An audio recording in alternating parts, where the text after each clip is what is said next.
celebration of Anneta's life. Life well lived. Life that impacted many people. Life that made a difference in a lot of lives, in a lot of communities. If you haven't met me, I'm Reverend Jim Graves, retired. Bob and I were in seminary together almost 50 years ago. So we go back a ways. And my spouse, Charlene, Kevin, was her first piano student in Kansas City. And I don't remember how old you were. You weren't very old. No. First grade, I think. First grade, maybe? Yeah. Or kindergarten. So we've known the family a long time. You folks have known them for various amounts of time. But we gather here today to celebrate, to praise God, to witness to our faith, and to the faith of Anneta Conway. Now, we do come together in grief, because it's tough to lose someone that was dear to you. But we ask that God search our hearts, that in pain we might find comfort, in sorrow, the hope that God gives us through Christ, and the eternal promise, the final victory, the triumph that Christ promises us. Hear these words from the 27th Psalm, selected verses. The Lord is my light and my salvation. Whom shall I fear? The Lord is the stronghold of my life. Of whom shall I be afraid? One thing I do ask of the Lord, and that will I seek after, to live in the house of the Lord all the days of my life, to behold the beauty of the Lord, and to inquire in his temple.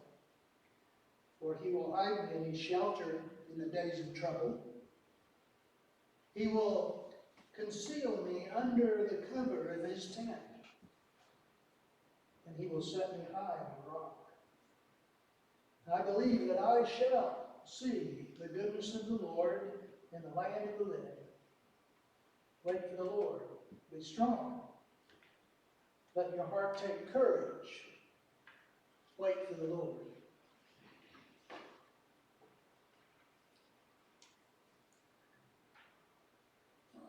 In your little service folder, you have a hymn, the lyrics to Wonderful Grace of Jesus.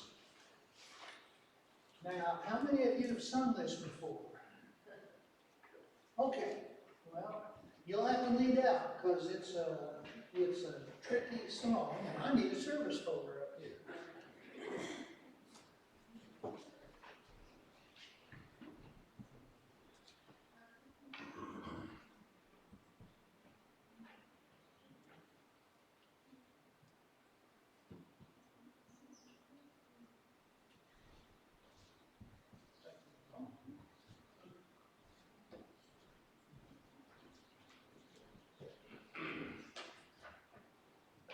Let's stand.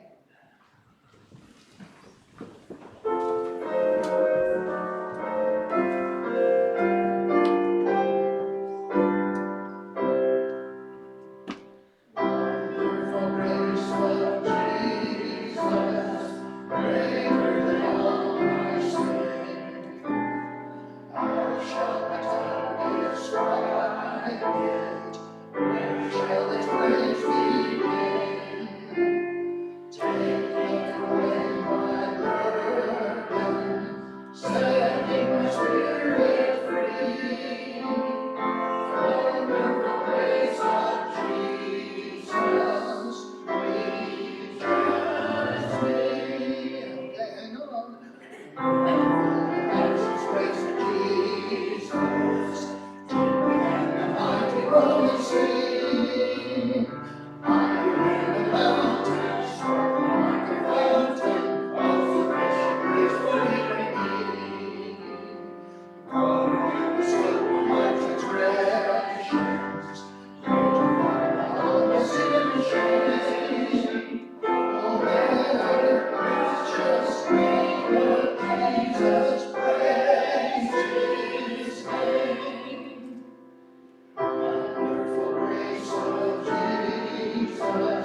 probably figured I couldn't stay out of this.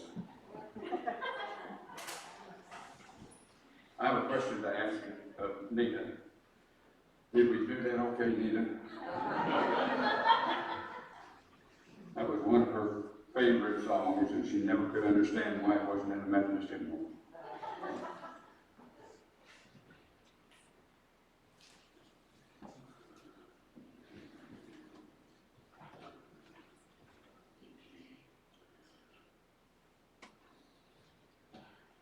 On July the 1st, 1938, William Mordecai Coley and Margaret Eva Holdridge Coley brought a beautiful baby girl into the world and settled on naming her Anneta LaRue.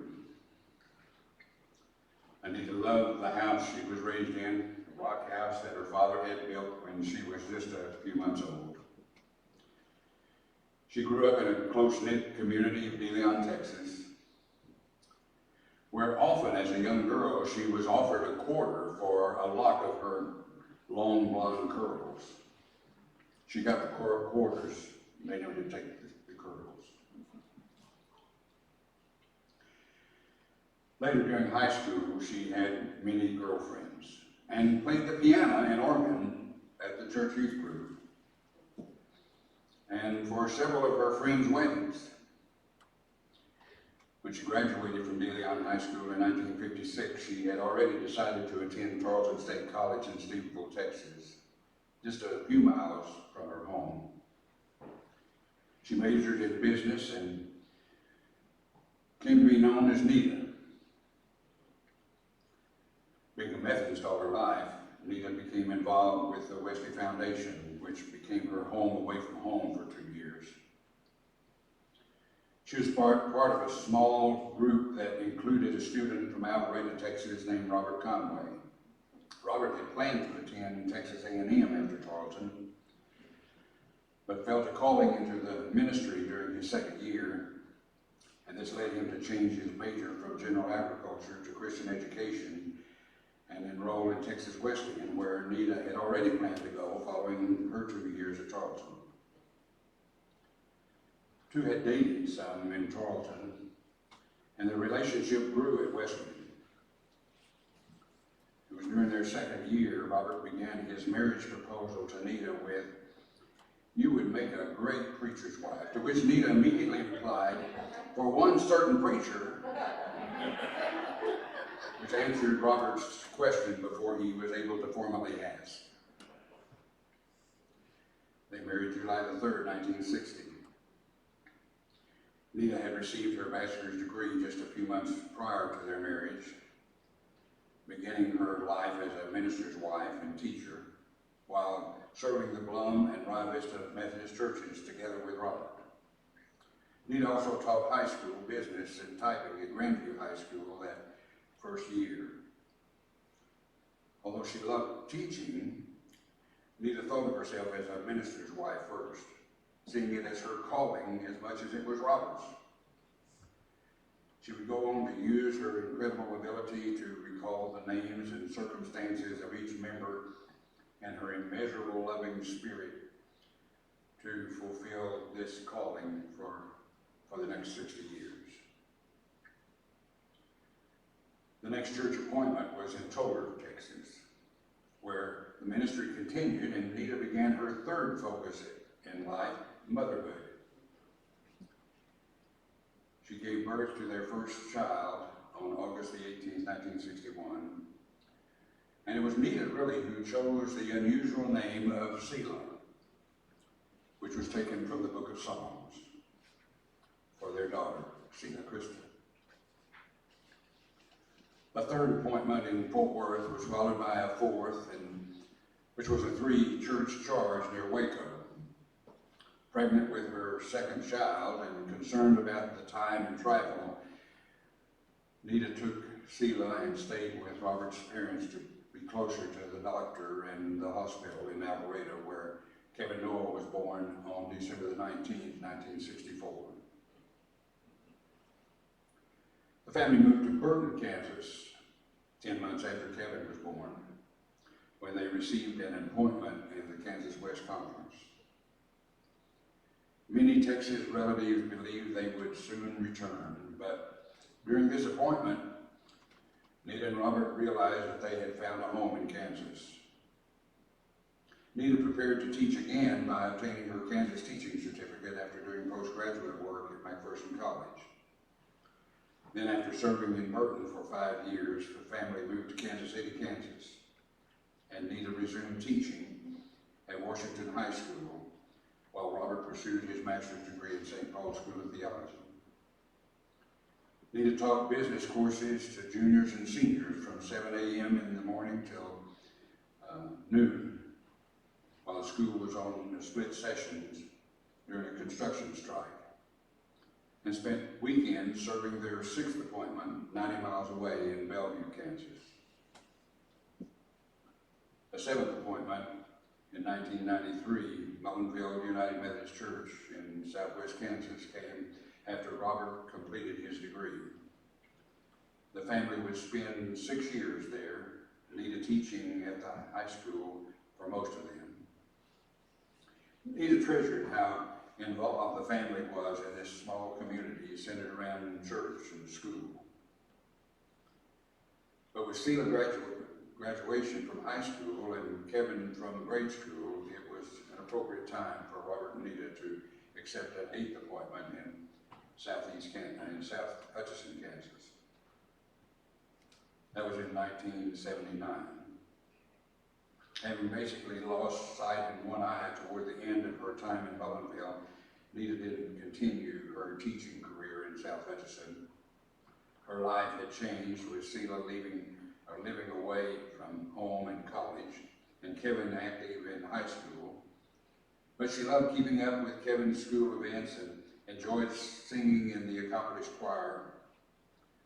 She had a wonderful soprano voice, and she enjoyed working with many church members at the South Hutchinson Methodist Cafeteria each year at the Kansas State Fair. In late April of 1983, Anneta began helping Sheila prepare for her wedding to Scott McBride, whom she had met in the church. A special wedding that Robert officiated at the South Hutchinson Church, being assisted by special friend Jim Graves. 2 weeks after the wedding, Kevin graduated from Haven High School. While Kevin was enrolled in his first year at Hutchinson Community College, the West Conference Cabinet requested a mid-year move in 1984, taking Robert and Anneta to their 9th appointment in Beloit, Kansas. While in Beloit, with Sheila having moved to Alabama and Kevin at Kansas State, Anneta adjusted to an empty nest by remaining involved with her kids. She also received a request to teach at a local St. John's Catholic school. And given the smaller school size, she determined that she would use magnifying glass to grade papers and serve the students there. She found humor in the unique experience of being called Sister Conway. Then on November the 1st, 1989, Anneta was thrilled to become a Mimon, as Sheila and Scott had their first child, Shauna Marie. The call came for Robert and Anneta to move to their 10th appointment with little time to prepare. It made the move difficult, but they quickly packed and moved to Great Bend in 1990.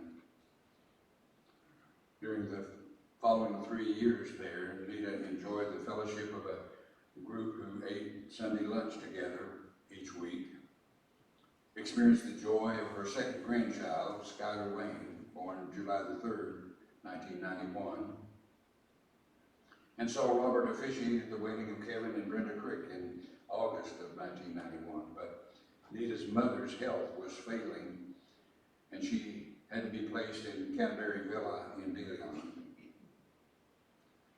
She was able to spend time with her mother in Texas, including an entire summer when she packed up the contents of the old stone home in preparation for it to be sold.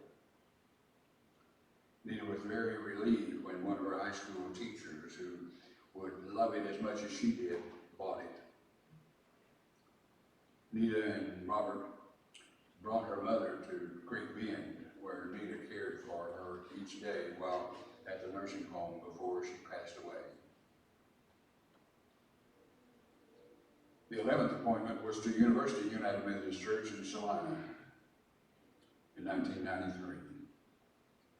Nita was happy to find the church and parsonage just across the street from Kansas Wesleyan University, giving her more opportunity to be involved with the church, hosting the African Children's Choir twice, as well as attending the National Small College Girls Basketball Tournament on campus. It was also in Salina that Nita became grandmother to the third and fourth child. Bennett Coley Conway was born to Kevin and Brenda on December the 5th, 1995, and Nita was proud that his middle name carried her Coley family history. And on September 29th, 1998, Kevin and Brenda's second child, Claire Nicole, was born. Now, after 8 years in Salina and with 4 grandchildren to keep track of, Robert and Nita requested a move to eastern Kansas, closer to Kevin's family in southwest Missouri and Silas in central Alabama. They accepted appointment number 12 at Linden United Methodist Church and moved there in 2001. Nita immediately felt at home in Linden, becoming active in its children's ministry, which included a preschool and a program called After School Kids. Nita also introduced the congregation to Fifth Sunday brunches that brought the church community even closer. Also during their 5 years in Linden, Nita and Robert brought 2 more loves into their lives, a couple of dachshund puppies they named Onyx and Ruby, who Nita truly loved caring for. Robert and Nita began to consider Robert's retirement from active ministry, leading them to accept their 13th and what would become their final appointment in Oswego, Kansas in 2006. This appointment was part-time, although Robert and Nita didn't always treat it as such. Nita enjoyed the bus trips to Kansas City, theater productions, being closer to attend shows in Branson, Springfield, and even Birmingham. The highlight of her trips was to fly to Vancouver, Canada, ride the train into the Canadian Rocky Mountains to Jasper, and then take a motor coach to Banff before flying home from Calgary. It was Nita's first experience to be out of the United States, and a great memory. Nita also enjoyed camping with Robert and the dogs, even as far away as the Amana colonies in Iowa and the Black Hills in South Dakota. It was in Oswego that Nita and Robert renewed their marriage vows as they celebrated their 50th anniversary with family and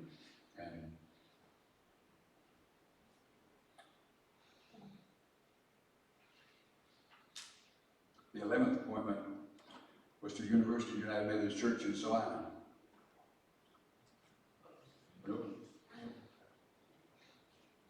It's a double. And friends, there we go. I've just got to make the page. 50th anniversary with family and friends coming from afar. In 2018, the 150th anniversary of the church was combined with Robert and Nita's 80th birthday celebration. And although Nita fell the night before, she wasn't going to allow a bruised face and a broken nose keep her from that celebration and visiting with family and friends who shared that time with her. The church's Mardi Gras children's carnival was a big hit, and Nita thoroughly enjoyed the events for several years. The part-time nature of this appointment allowed Robert and Nita to visit their children and grandchildren more frequently, keeping up with the many activities they had. But it also gave more time to be involved with one of Nita's greatest joys, becoming a great-grandmother when Shauna gave birth to Madeline Avery on September the 9th, 2015.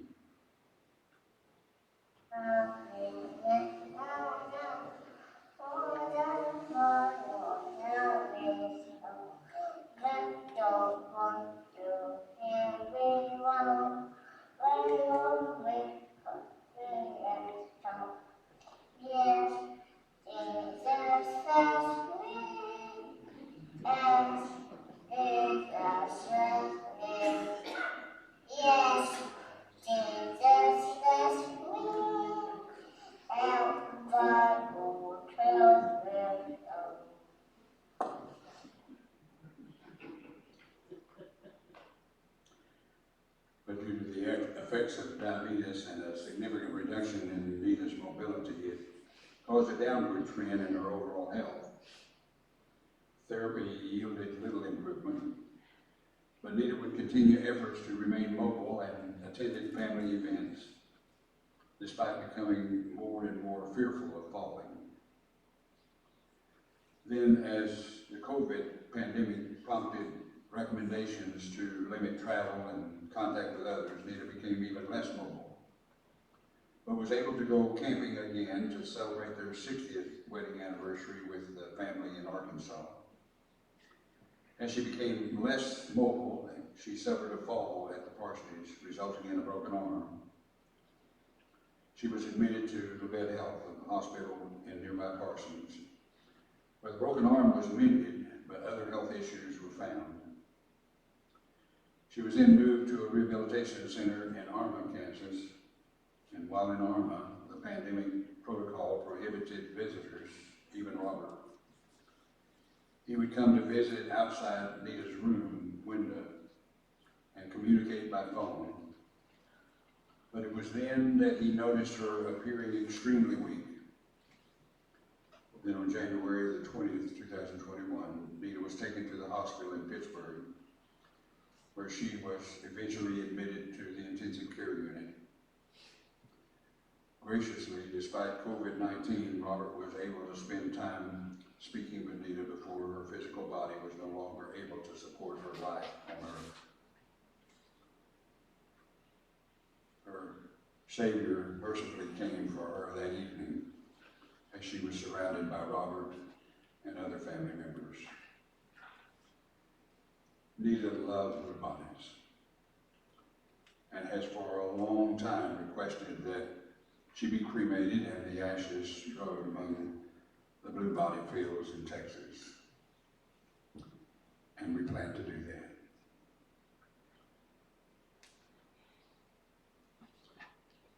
One of Nita's collections, one of the things she loved was angels.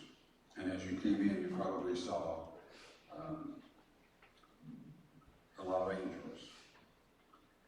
And if you would like to remember her with one of those angels, you're certainly welcome to take whichever one you would prefer.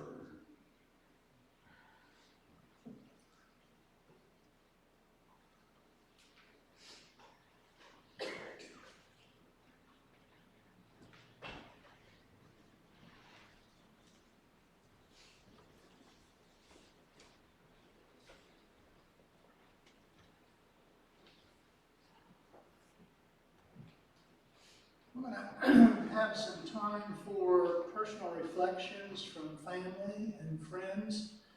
Are we going to have people come up here, Bob, and share, or just share from where they are? Okay.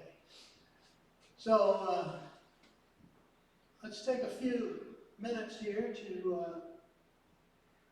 share a snippet of Nita's life that was special to you.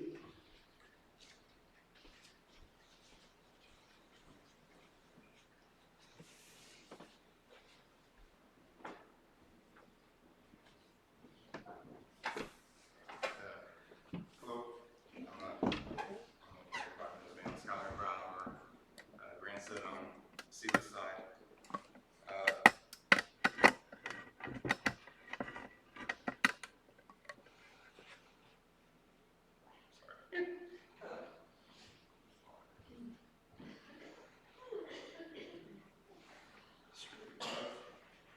I went to college, played tuba, and she supported me very hard. So much that we had shirts made that had Sweet and Low on it. She loved them very much. Her and Papa and some, she wore them all the time.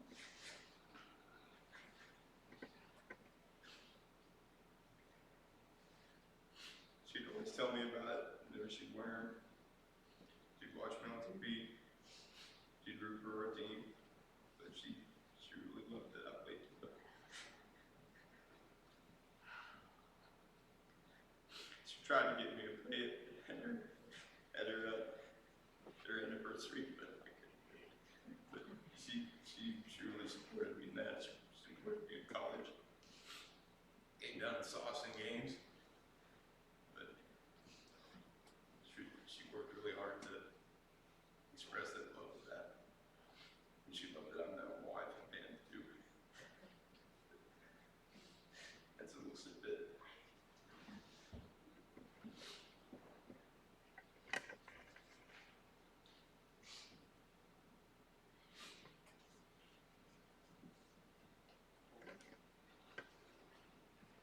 This goes way back. One of the things that Bob and I had to do in seminary was to write a credo. That was to put down on paper our beliefs and support that with, of course, references and theological bases and so on and so forth. I went in for my first credo consultation, and I didn't pass. And I thought, well, this is probably the end. But at St. Paul, grace abounds. So you get to rewrite. And so Bob and Nita and I went through my credo with a fine-tooth comb, and Nita made suggestions on how to make things flow better. Bob helped with a little theology, and we spent a lot of hours together. We didn't live very far from each other over in Kansas City, Kansas. And so a lot of evenings sitting on the floor with all these papers, trying to figure things out. Well, second time, I passed, because, well, I'm here. And so that's a great memory for me, because I was at a point in my life, I thought, well, maybe I'd better try and do something else. But I guess I was really called to be in the service to other people.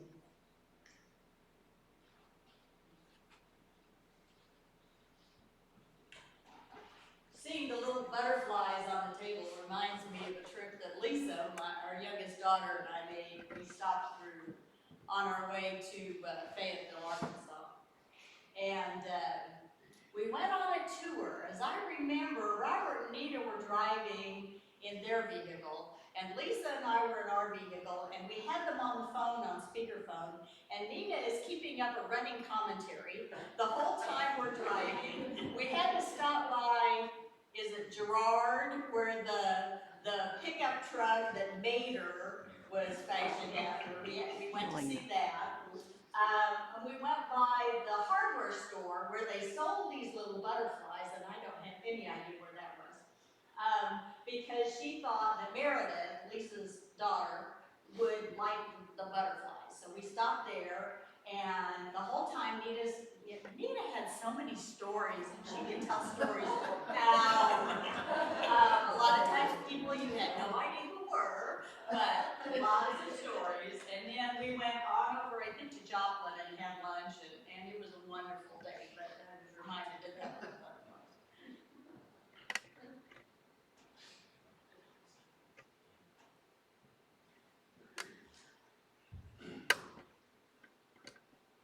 I wasn't always a United Methodist, and Nita is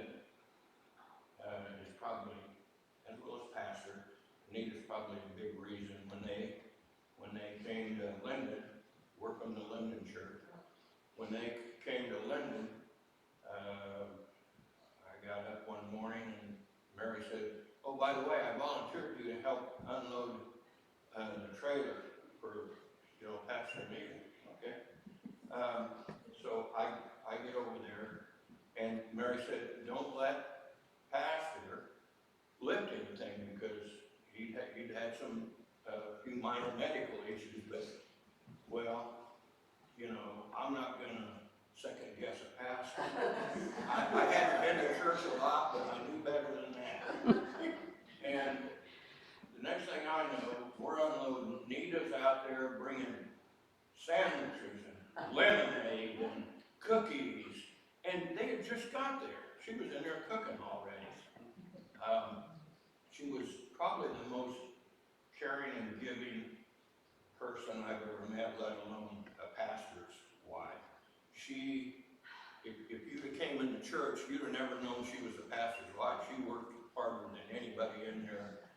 And like Pastor said, I'd never heard of this Sunday brunch before, but I got to love them just like she did. And, Mary said she can tell a lot of stories. She would call us all the time. And we loved those calls. And sometimes they lasted an hour or more. And they were fun if they were going somewhere. Well, we've just been, we're on our way home, and they put the phone on speaker, and then you could talk to both of them.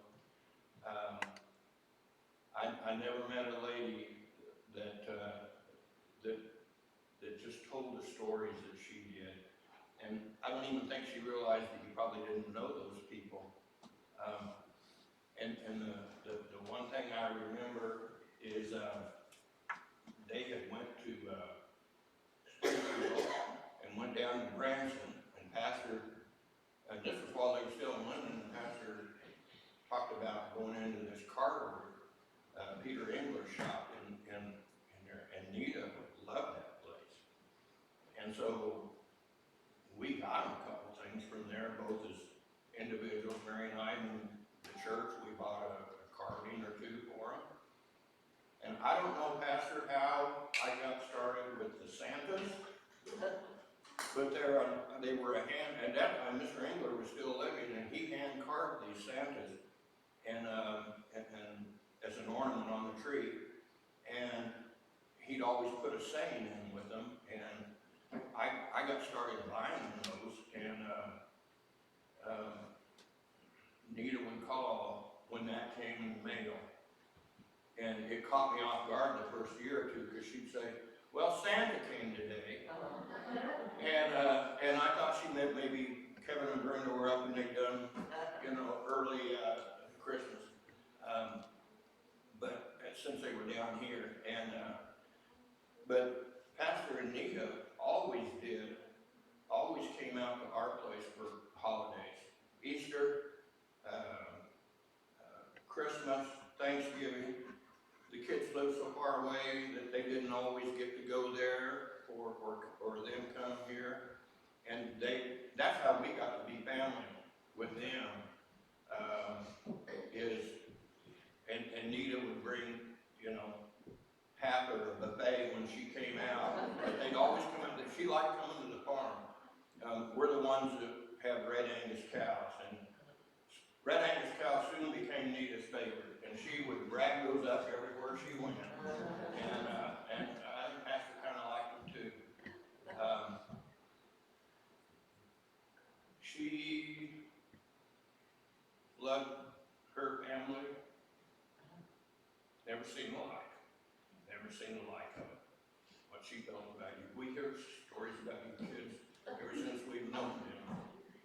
And I did find out kind of somehow, I don't know who told me, but the Santas that and I think we're up to 20, aren't we? I'm not sure, I think more than that. It might be. I know the lady from Peter Engler called me and said, you bought you have all but the first two. And she says, I ran across some old ones that were in a shop in a place that Mr. Engler had set them and we hadn't found them. So he offered those two. So 1 year, I think they got 3. So they had the first one from the very start, and then we sent one just this year. And I heard that maybe Brenda is going to take that over and enjoy the Santas. And you're right down there where they're made. So, well, we couldn't be more pleased. So.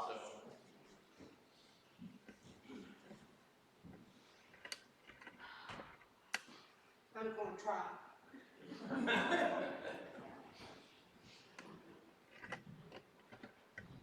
I met Pastor Bob and Nita, and I joined his church years ago, probably right after they first came.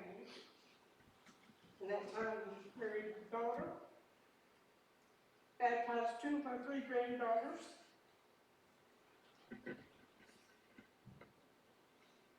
Anneta became my family. I'm from North Carolina, so Anneta became my family since I didn't have any other my daughter. And I was thinking, of all the times we spent, we've been on trips to Branson with them and several other places, and he loved me at the Hornets Nest or Roy's Cookies when we were here. But I didn't realize for 3 years, I saw him at least once a month after I got my appointment for assignment, and I became a lay pastor for a couple of churches, Michigan and West Mineral. But I had to have the community blessed by an elder. I guess it's for 3 years I would meet Nita and Pastor Bob at the house. My husband and I said he could bless the elements.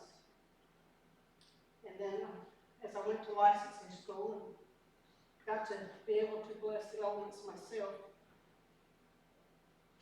But Nita was so supportive. As Pastor Bob being my mentor, Nita was just so supportive of me as I began my ministry in the United Methodist Church. I did take retirement a few years ago.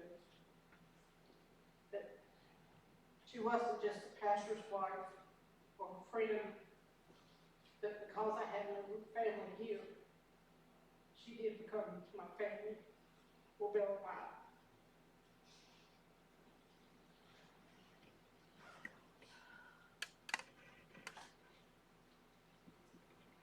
I met Nita and Robert when they came to the University United Methodist Church.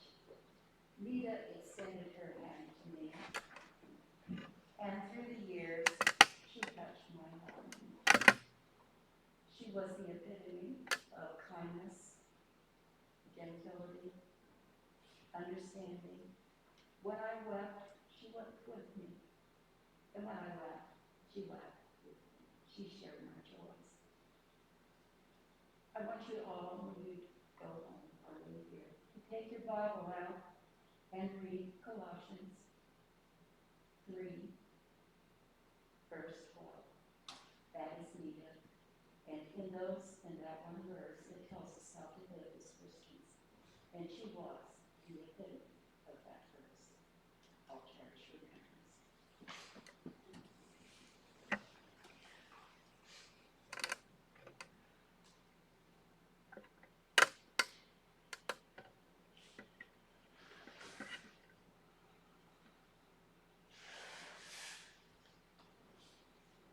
Say a few words.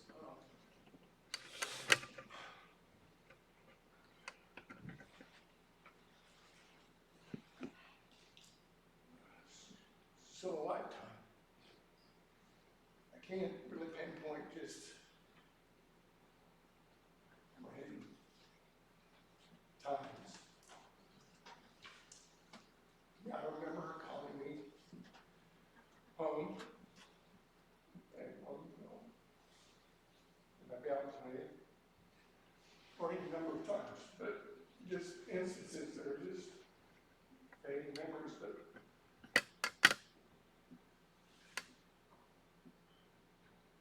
when I think of my mom, what I know is that I grew up with an uninterrupted, overwhelming love and support. Made me the man here today. Mother loved so much, so I just couldn't not say something. She was just so supportive and loving. The friend said the other day, there's not an ill-spirited bone in that woman's body. She just cared so much. And I've made a factor of just living my entire life for that, So loving.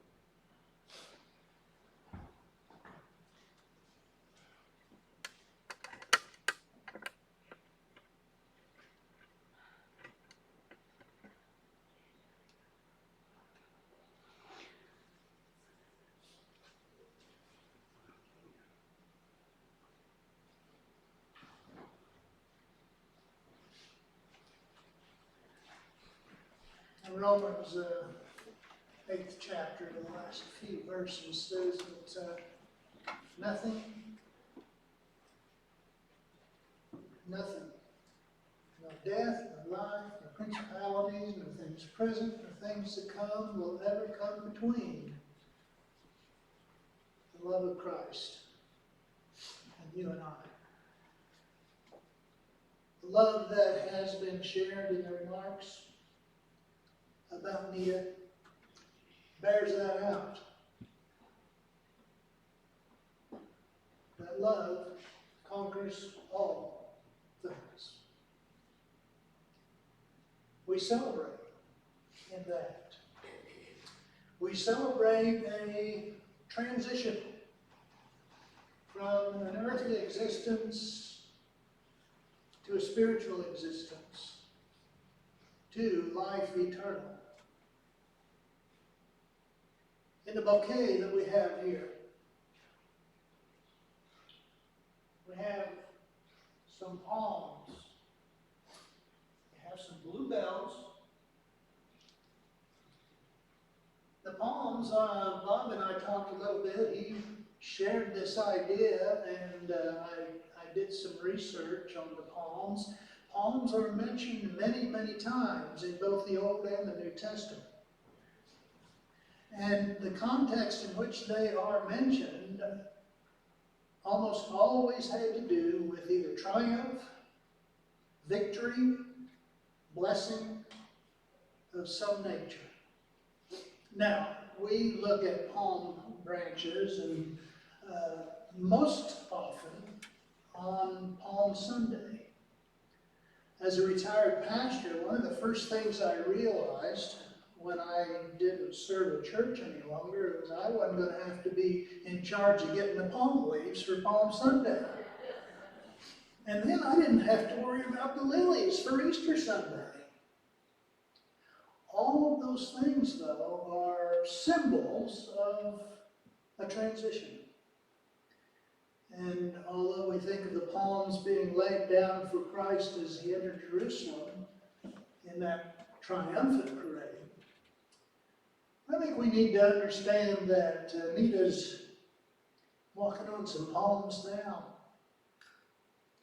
And that she has experienced that final victory that is for all of us. And know that her spirit has truly flown away. Join in that great hymn, I'll fly away.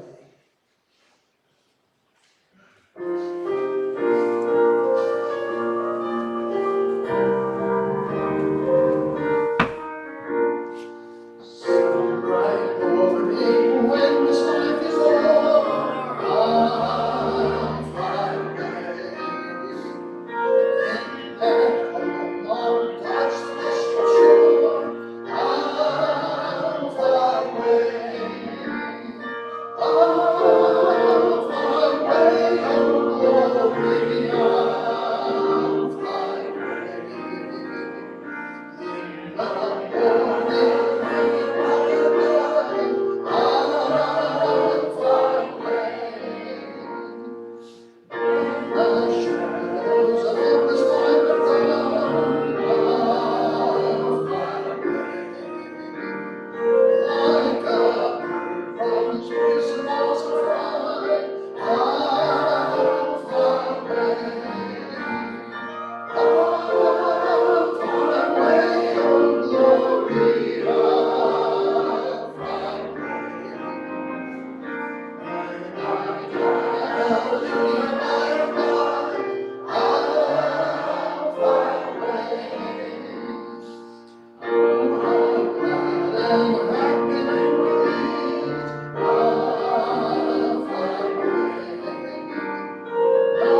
As we prepare to depart this place, know that we go into the world to share the love, the hope, and the promise.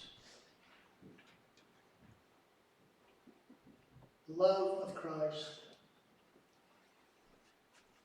the hope of new life, the promise of life eternal. May you be blessed in the knowledge of Anneta Conway, and may you be blessed as you share with one another